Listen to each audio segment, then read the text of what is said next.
কথায় কথায় বলে রাজনীতিবিদদের কাছে দেশ নিরাপদ।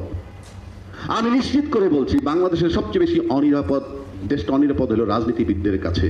আপনি চক্ষু বন্ধ করে ভাবেন, যে আয়নাঘরের কথা বললাম, যে ক্রস ফায়ারের কথা বললাম, যে সেনা হত্যার কথা বললাম, শাপলা চত্বরে হত্যা করার কথা বললাম, এটা কোন সামরিক সরকারের অধীনে নিছে?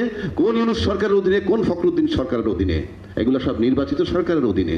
বারবার কথায় কথায় কেন আপনারা বলেন নির্বাচিত সরকারের কাছে, মানে রাজনৈতিক সরকারের কাছে দেশ নিরাপদ?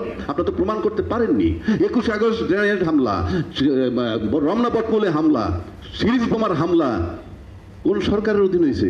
রাজনৈতিক সরকারের অধীনে। আর আপনি রাজনীতিটা এত কোয়ালিফাইড মনে করলে আপনাকে ঘাড় ধাক্কা দিয়ে সরিয়ে সামরিক শাসন আসে কিভাবে? সে তো প্রজাতন্ত্রের সার্ভেন্ট। তার মানে কি? আপনার অপরাধ অপকর্ম এমন জায়গায় যায় যে কর্মচারী তখন আপনার চেয়ে টপে চলে যায়। আপনার কাছে তখন এটাকে মব জাস্টিস মনে হতে পারে, দেশবাসীর কাছে কিন্তু সেটা বিচার, ন্যায় বিচার।